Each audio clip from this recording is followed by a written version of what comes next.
కీర్తనల గ్రంథము 81వ అధ్యాయము. మనకు బలమైన దేవునికి ఆనందగానము చేయండి. ఏకోబు దేవుని బట్టి ఉత్సాహధ్వని చేయండి. కీర్తన ఎత్తుడి, గిలక తప్పెట పట్టుకోండి. స్వరమండలమును మనోహరమైన సితారాను వాయించుడి. అమావాస్య నాడు కొమ్ము ఊదుడి. మనము పండుగ ఆచరించు దినమగు పున్నమ్మ నాడు కొమ్ము ఊదుడి. ఇది ఇశ్రాయేలీయులకు కట్టడ, యాకోబు దేవుడు నిర్ణయించిన చట్టము.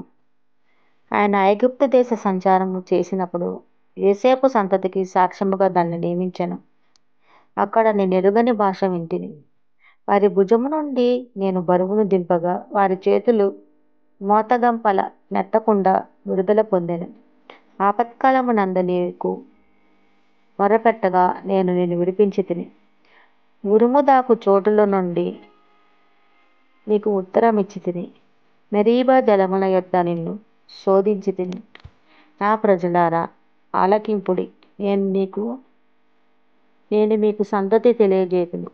అయ్యో ఇశ్రాయేలు, నీవు మా మాట వినిన ఎడల ఎంత మేలు. అంజన దేవతలలో ఒకటియును నీలో ఉండకూడదు. అంజన దేవతలలో ఒక దానికి నీవు పూజ చేయకూడదు. ఐగుప్తులీయుల దేశముల నుండి నేను రప్పించిన నీ దేవుడనగు యెహోవాను నేనే. నీ నోరు బాగుగా తెరువుము, నేను దాన్ని నింపెదను.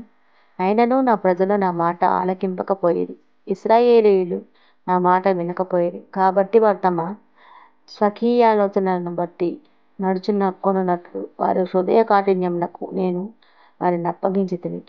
అయ్యో నా ప్రజలు నా మాట వినిన ఎడల, ఇశ్రాయేలు నా మార్గములను అనుసరించిన ఎడల ఎంత మేలు. అప్పుడు నేను వేగిరమే వారి శత్రువులను అనగద్రొక్కుదును, వారి విరోధులను కొట్టుదును. యెహోవాను ద్వేషించువారు వారికి లొంగుదురు, వారి కాలము శాశ్వతముగా నుండును. అతి శ్రేష్టమైన గోధుమలను అనుగ్రహించి నేను వారిని పోషించుదును, కొండ తేనెతో నిన్ను తృప్తిపరచుదును. ఆమేన్.